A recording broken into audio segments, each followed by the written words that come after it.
Hello and welcome to the next episode of Rise and Vibe at the Mental Health Bar. I'm Jennifer Moore, your host, and I have with me today Georgia Hough, a senior at Downingtown STEM Academy, class of 2024. Georgia, thank you so much for joining me today. Oh my gosh, thank you so much for having me. And we actually met during your senior project. Yeah. So you were designing a t-shirt for mental health. Why don't you tell us a little bit more about that, why you chose to do it, and we'll go from there. Yeah, so I needed a senior project like everybody has to do to graduate. And I didn't want to just do something for completion. I didn't want it to just have to be done. I wanted to actually do something that had meaning behind it. And so one of my greatest passions is mental health and suicide prevention, something that I am very passionate about within the district of Downingtown. And so I decided to design a t-shirt. And you actually came up with the slogan on it. Says connection is prevention. And then on the back, I don't know if you can see it here, it's got a bouquet of flowers, and then in the stems it has some really small quotes, just basically like you are loved, you are not alone. And so I designed this t-shirt and sold them for all profits going towards Rise Above organization. And the whole process was pretty easy and simple, but at the same time it took a lot of time and coordination. But yeah, I was so excited with the product, and we were able to donate $200 to Rise Above and hopefully donate more as years go on. But yeah, I wanted to do just a project that actually had meaning and purpose behind it, and I felt like this t-shirt was just symbolic of that. And the tiny little quotes in the stems actually represent to me, and of course it's up to interpretation for everybody, but the little quotes to me represented that signs and feelings and just things that people feel are not always obvious and are not always prominent to the eye. But if you pay attention and you connect with people and you listen to people and you're there for others, then those things can start to reveal themselves, and then you can actually help each other and make the world a better place. I love that so much. And thank you, obviously, for the very generous donation. We're so grateful for that. And the shirts have been really well received. My sisters got a couple of them. I know you sold them mostly to friends and family. But as I've been wearing mine out in the community, I've been getting a lot of compliments on it, and people are even asking, hey, where can I get one of those? Have you considered, letting us throw it up on the website and having people be able to continue with that? And of course, we'd have everything attributed to you there. Oh my gosh, yeah, of course, yeah. Amazing. That would be Amazing. perfect, yeah. Awesome. So look for that coming soon. So you mentioned you're really passionate about mental health. How do you, participate in that beyond, the shirts in your community today, and how do you see that going forward in the future? Specifically, I know there's a lot of different, awareness campaigns and things like that on social media nowadays, but I'm always kind of torn on that element of it. So how do you participate, and where are you going? No, yes. So in high school, freshman year during the pandemic, I joined the Avidum Club, which is a mental health and suicide prevention organization.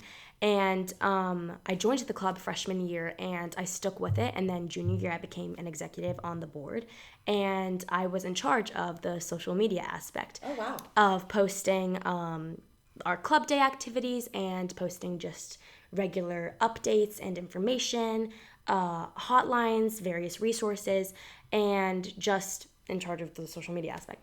And so I've been a part of this club, and I've been able to participate.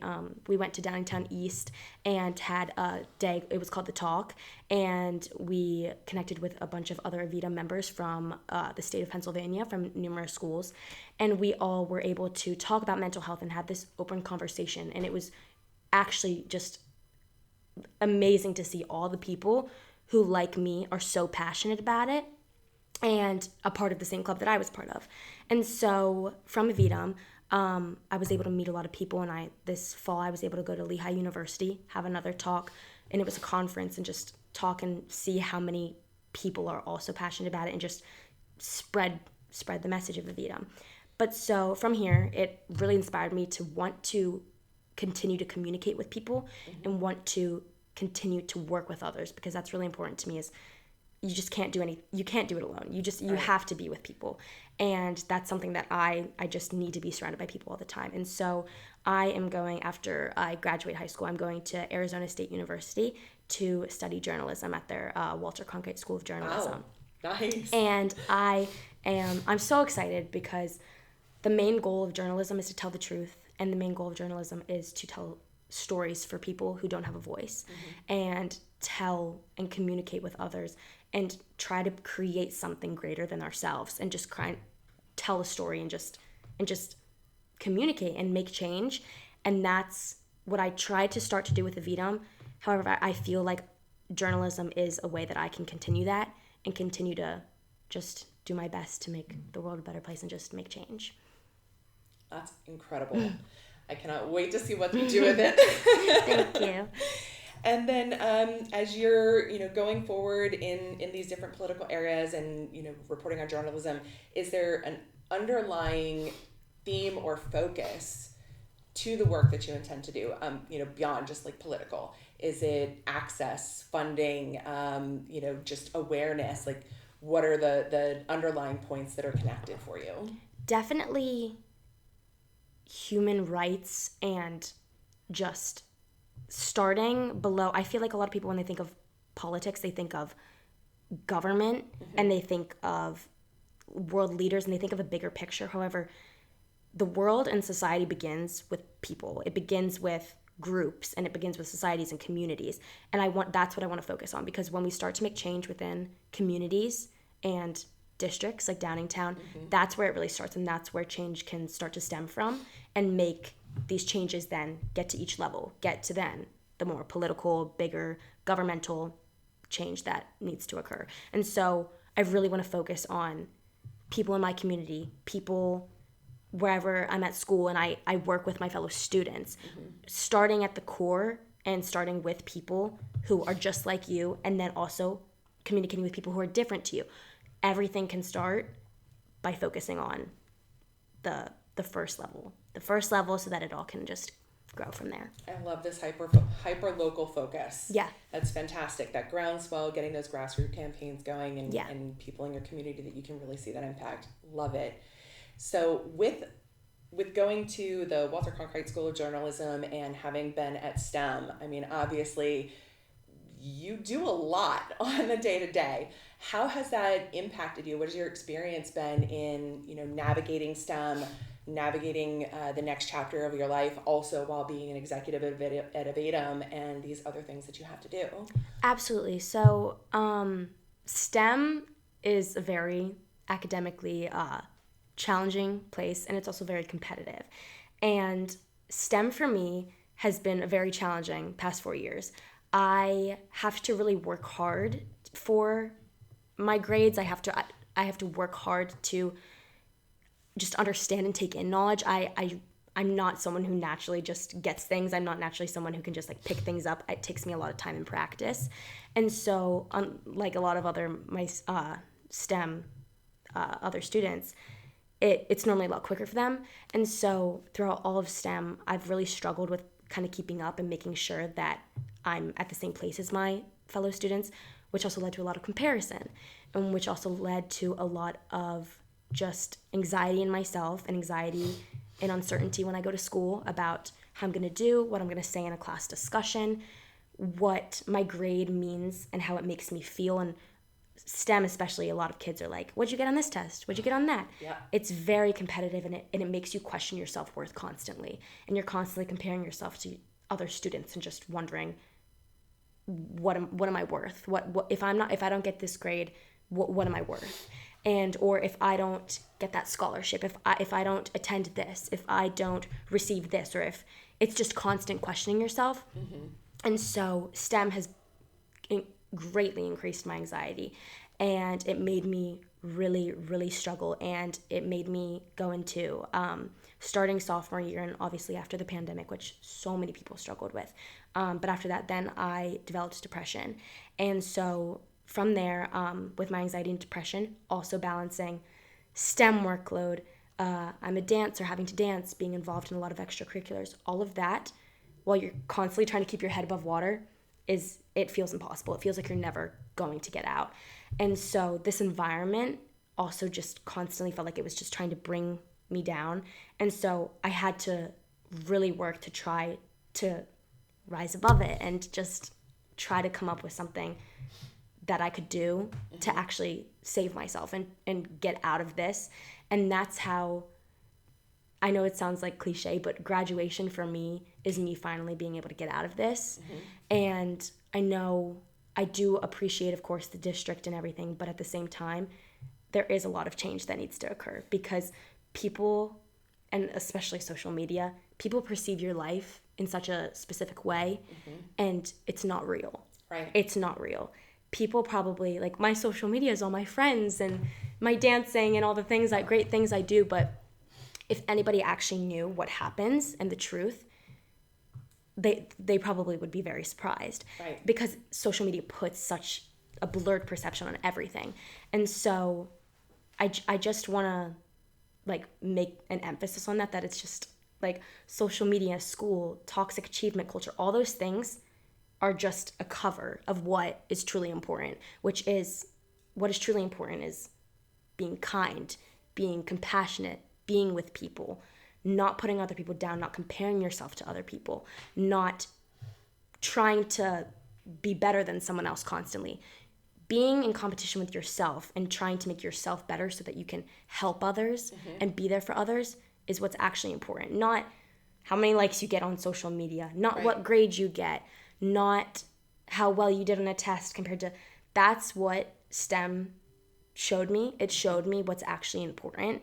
And I'm very excited to graduate and be able to hopefully get out of that environment and try to make it a better place. But while I'm here, I really want to try to emphasize how the district needs to focus on students. It needs to focus on not the Downtown STEM Academy is the second best school in Pennsylvania. Not the statistics, not the grades, not the scholarships, the students themselves, and making sure that the students are healthy, making sure that the students are kind to each other, that the students are inclusive, and that the school environment is actually healthy, because so many students are struggling to complete their tests, complete their assignments, and just struggling to make it to graduation. Like myself, I'm crawling to the finish line. But I think it's just so important. We need to focus on that so that we can actually make a difference and make people feel like they can focus on their education and not constantly trying to survive. That makes a lot of sense to me, and you said a lot there. So yeah, I know. I'm sorry. I just went on good. there. That's really good. No apology necessary at all, but I do want to take just a minute to unpack some of that because, it's clearly a high-stress environment, and, the graduation is a way out, absolutely. Yeah. But over the last 4 years, you've clearly been managing somehow, some way, and I would love to understand a little bit more about that. Yeah. So, what were some of the key things that helped you crawl to that finish line, right? Yeah. Because crawling is a valid way to show up at a finish line. So if we must crawl, how do we crawl? Did you ask your parents for help? Did you seek professional help? Did you open up to your friends about the things that you're experiencing? Have study groups? What were the elements or even just roots of the things that helped you get here? Yeah. So sophomore year, in the fall of sophomore year, I went to therapy for the first time. And I actually went to therapy at Westchester University. They have a really great clinic. And so that's where I started. Nice. And it was the best thing I could have done. Truthfully, my therapist helped me identify my feelings and bring them out and then work through them. And it was just a great way because I love talking, as you can probably see. And it was just talking with another person really helped me. So I did that for 6 months, and then I was able to stop before the summer. Things got a lot better. Things got a lot lighter, clear. I was starting to see some more hope, starting to see how things can get better. And then started my junior year. Junior year is very, very academically challenging, a lot of things going on, a lot of pressure, and just a lot of extracurriculars. So continued through junior year, very hard, struggled immensely with my depression, anxiety continuing. However, finished junior year, once again, summer, see the light, see the hope, Then I started my senior year, and everybody expects your senior year to be sunshine and the most fun year of high school.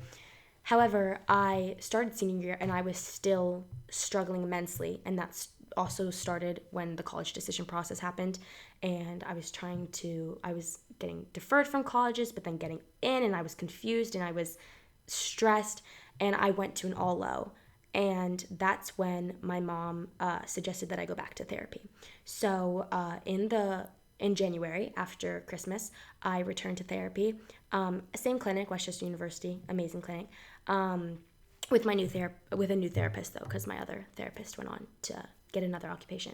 But so then I started therapy then, and I found I wasn't really able to give my all at therapy because I still felt physically very tired and drained, and I didn't have the energy. My brain was not processing what she was trying to tell me.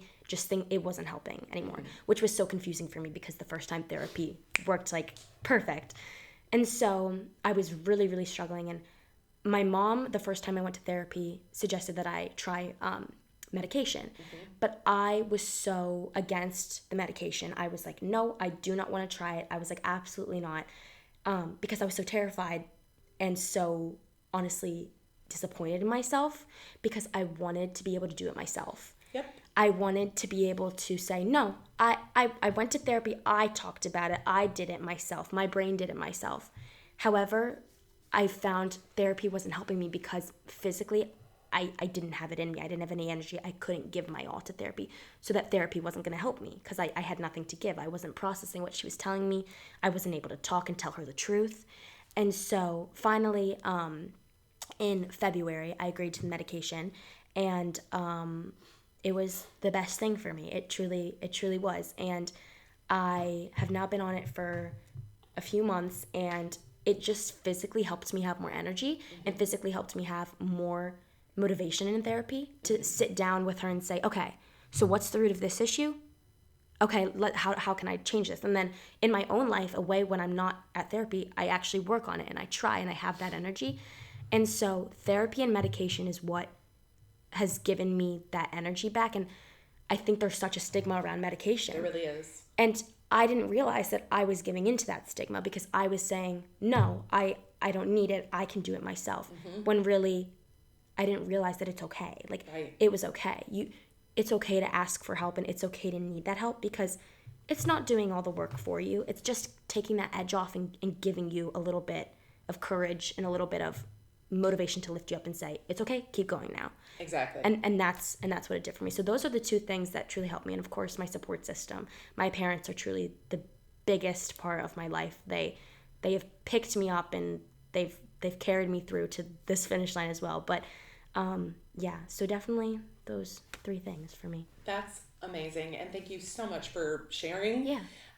Because I think a lot of times we also tend to discount our role in that because you allowed your parents to pick you up. You took your mother's suggestion to try therapy again. You were open to the idea of changing your mind and trying the medication and seeing if it would do something good for you. And being that participatory in your own healing is really amazing. Thank you. Yeah. Any final thoughts or things that you would like to share?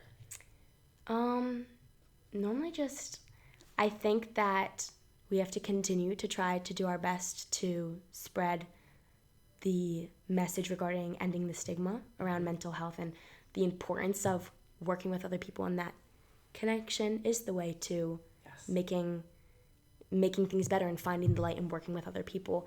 And it's okay to ask for help, as I've finally discovered. It may have taken me to senior year to finally understand the truth in that and the significance of asking for help, but also understanding that life, of course, isn't perfect, but things like school and comparison and social media and all these things significantly give into that, and they blur all of our perceptions of what's reality and what's truth.